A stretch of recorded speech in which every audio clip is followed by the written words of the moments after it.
चलिए आज के इस वीडियो में हम आप लोगों के बीच एक कमेंट का रिप्लाई देते हैं और इस रिप्लाई के वजह से ना जाने कितने बच्चे लोग इस सवाल को सीख सकते हैं। और ये सवाल कोई बड़ा भारी नहीं है, ये सवाल है भाग, ठीक है। और भाग ये दिखने में बहुत छोटा लगेगा लेकिन इसको बनाने में बहुत भारी कलंक है। ये बनाने में लगता है कि बहुत बच्चों को लगता है कि ये कहाँ से पहाड़ आ गया है, ये पहाड़ हमसे टूटेगा या नहीं टूटेगा, ये सब सोच के वो पहले ही हिचकिचा जाते हैं। इसलिए ये सब नहीं सोचना है और इस सवाल को देखना है, ठीक है। इस वीडियो को लास्ट तक जरूर देखिएगा और अगर बड़े व्यक्ति देख रहे हैं, बड़े लोग देख रहे हैं तो अपने बच्चों के पास भी ये वीडियो को शेयर कर दीजिएगा, ठीक है। क्योंकि ये भाग है, ठीक, भाग सभी को आना जरूरी है, ठीक है। और ये भाग क्या है कि 17 से भाग देना है 1 में। अब ये बच्चे बहुत सारे कंफ्यूज हो रहे हैं कि 17 से 1 में कैसे भाग लगाया जाता है। तो आइए, कंफ्यूज होना की बात कोई नहीं है, ठीक है। कंफ्यूज अब नहीं होना है। और कैसे लगेगा ये देखो, 17 से हम 1 में भाग लगाने के लिए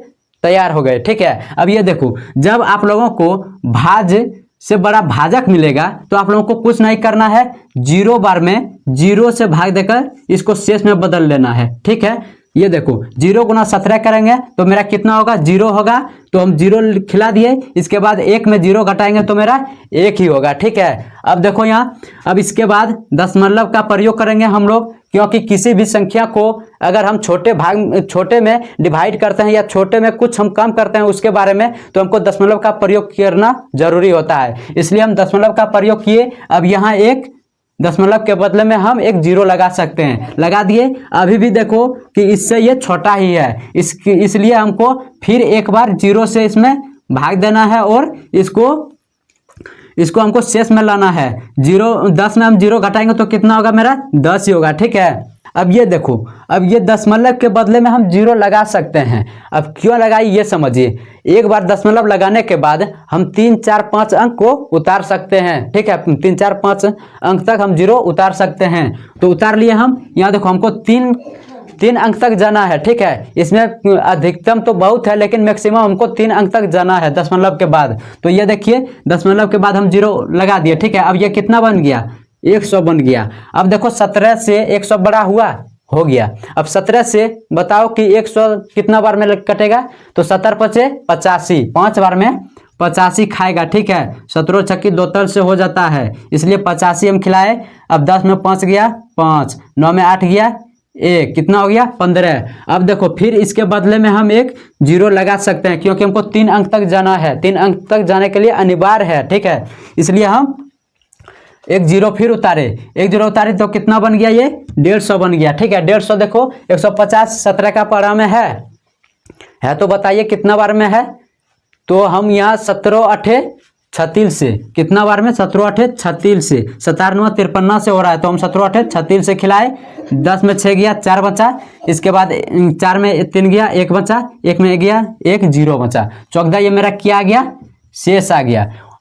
और आप कटा सकते हैं इसके आगे, और आप यहाँ से 0 उतारेंगे और कटा सकते हैं, लेकिन हम मैक्सिमम 3 अंक तक पहुंच गए। अधिकतम आप जहां तक जा सकते हैं, उससे कोई दिक्कत नहीं है, ठीक है। अब ये देखिए, अब ये बन गया, लेकिन इसको जांच करना है कि ये सही है या गलत है। ये सही है या गलत है, इसको जांच कैसे किया जाता है, आइए और समझिए। ये देखिए, यहाँ गुना का चिन्ह देना है और ये जो भाज्य है ना, भाजक जो है, भाजक को हमको यहाँ लिख के गुना करना है। अब ये देखो कैसे गुना किया जाता है। गुना तो आप लोगों को सभी को पता होगा, गुना किस तरह बनाया जाता है। तो यहाँ गुना कर लो, 8 7 56 के 6 होगा, 7 5 35 और 5 40 के 0 होगा, ठीक है। इसके बाद देखो यहाँ 0 गुना 7 0 होगा, और इसका जो 40 हाथ में बचा था उसको हम लिख देते हैं 4, ठीक है। हाथ में 4 जो बचा था। इसके बाद देखो 0 गुना 7 करेंगे तो 0 होगा, ठीक। अब इसके बाद गुना का चिन्ह होगा। अब सबको 1 से गुना कर देते हैं, 8 होगा 5 होगा 0 होगा फिर 0 होगा। अब इसको जोड़ लेते हैं, 6 8 5 4 9 0 0। अब देखो 1 2 3 अंक के बाद दशमलव है, तो 1 2 3 अंक के बाद हम दशमलव लगा दिए, ठीक है। अब यहाँ एक कंफ्यूजन और होता है बच्चों को। एक कंफ्यूजन ये रहता है कि यहाँ दशमलव के बाद हम शेष को जोड़ेंगे या पहले जोड़ेंगे। यही सब लोग बोल रहा है और बहुत सारे बच्चों के मन में ये चलता होगा कि ये जो शेष बचा है अब हम इधर जोड़ेंगे या इधर जोड़ेंगे, दशमलव के बाद जोड़ेंगे या पहले जोड़ेंगे। तो मेरे प्यारे साथियों, आप लोगों को हम एक बात बताते हैं कि आप जो ये हल किए तो ये हल करने के बाद देखो कि दशमलव के बाद ये सब अंक आया है कि पहले आया है, दशमलव के बाद शेष चौगुना बचा है कि पहले बचा था। दशमलव के बाद ना बचा है जी, दशमलव देने के बाद बचा है। तो आप लोगों को क्या करना, दशमलव देने के बाद जोड़ना है, ठीक है। तो दशमलव देने के बाद ये देखो हम जोड़ देते हैं, कितना 14 जोड़ दिए, 6 में 4 गया 10 के 0, 8 1 9 और इसका 1 10 के 0, 9 और इसका 1 10 के 0 हो गया। अब यहाँ 0 है तो 1 हो गया, ठीक, क्योंकि इसका बाकी जो है इसके बाद देखो यहाँ 0 हो गया। अब देखो कितना अंक के बाद दशमलव है, 3 अंक, तो 3 अंक के बाद दशमलव हो गया। दशमलव के बाद 0 का कोई मान नहीं होता है, ठीक है। दशमलव के बाद 0 का कोई वैल्यू नहीं होता है और 1 के पहले भी 0 का कोई वैल्यू नहीं होता है, इसलिए मेरा आंसर कितना हो गया, 1 आ गया, ठीक है। ये प्रूव हो गया कि मेरा भाग सही है। यहाँ देखो मिल गया ना, तो ये मेरा भाग सही हो गया। अब आप लोगों को कभी भी इस के बारे में कंफ्यूजन नहीं होगा, ठीक है। अगर आप लोग ये वीडियो को सही से तरीका से देख लिए होंगे तो आप लोगों को इस सवाल के बारे में कोई भी दिक्कत परेशानियां नहीं होने वाला है।